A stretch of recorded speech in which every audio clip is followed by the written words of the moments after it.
Vox and King Beau, Part 7. What Mom thinks she saw, and why I might have started crying back then. When I called my mom to talk to her about Beau, she became very serious. Normally my mom is sunny as can be, caring, loving, would bake brownies for everyone if she didn't set the kitchen on fire every time she tried to cook, and pretty rational. She's a brilliant doctor, and the one exception to her strict logic is that she's religious.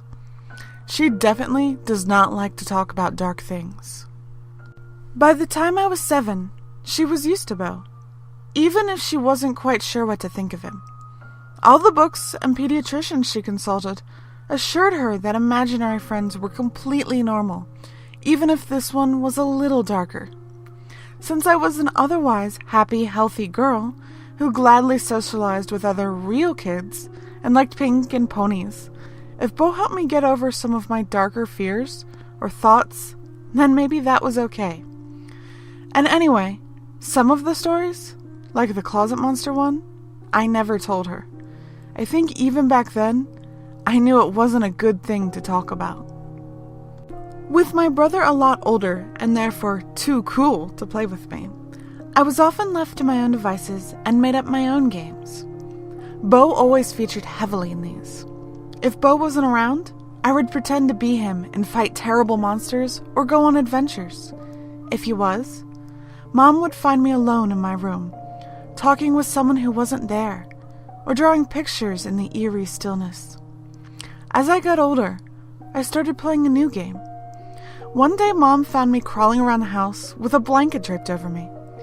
She naturally asked what I was doing. I told her I was learning to be a hunter, just like Beau. She didn't think much of it at the time, but it got pretty annoying when I also became something of a thief. My mom would find random things hidden all around my room.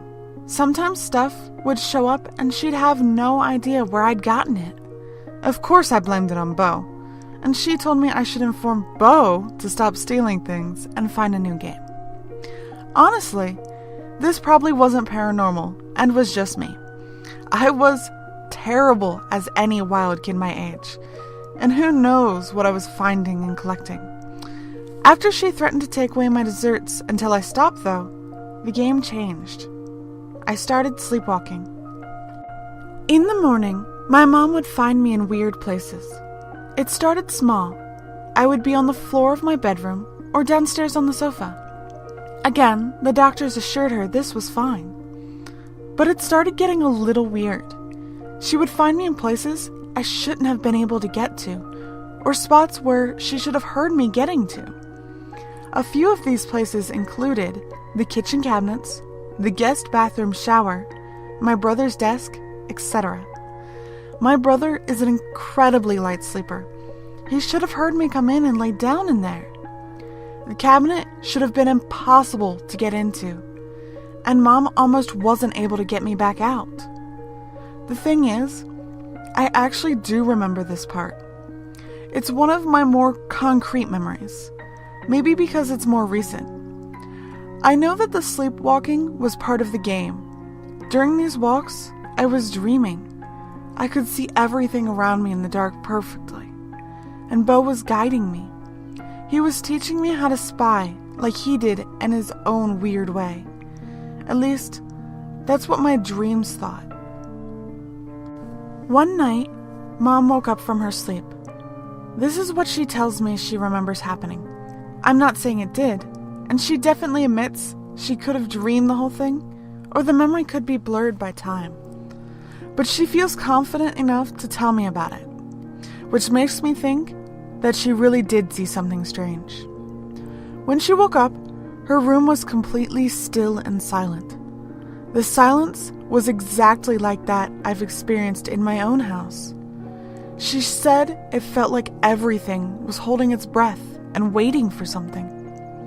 My mom stayed still, but she kept her eyes wide and tried to figure out what was going on. As she watched, her door opened.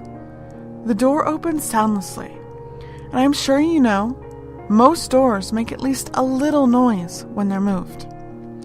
It swung open slowly, and I crawled in. She said my eyes were closed, and I was apparently sleepwalking. But I was crawling on my fingers and toes with weird, balanced crocodile kind of movements. I silently passed through the room and into the little hall that connects her bathroom and the closet. My mom admits that she paused for a moment because she was honestly unsure of what to do and in disbelief of what she saw. She knew, though, that she had to see if for some reason I needed help, no matter what creepy thing I was doing. I was her daughter, after all. The silence in her room had somewhat passed over, but as she walked to her closet, the shadows and air itself seemed thicker somehow. It was like the world was being suffocated. I was curled up next to her shoe tray, whispering something in my sleep. She called my name and asked if I was okay and what I was doing. I told her, still sleeping, that I was hunting for something. Needless to say, she was pretty unsettled. She held the little cross she always wears and said a silent prayer, which didn't seem to help things. After she said something like, "Vox, you need to stop this and go back to bed. It's time for you to get some sleep now." My response made zero sense to her at the time, but she definitely remembers it. I turned my head from the corner I was facing and looked up at her. Though my eyes were still closed, I said, "But don't you want me to hide from them if they try and find me?" Mom didn't respond. She kept silently praying, and after the silence slowly moved on, she was still freaked out, but comfortable enough after watching me for a few long minutes to pick me up and carry me back to my bedroom. Mom never told me about any of this when I was little, but I remember shortly after that, she started forcing me to go to church with her early on Sundays. She got rid of most of my bow drawings, but I didn't seem to mind, which confused her. She finally asked me one afternoon if I still played hunter. I got a very serious look on my face, and I said I didn't play hunter anymore, and I didn't want to be one.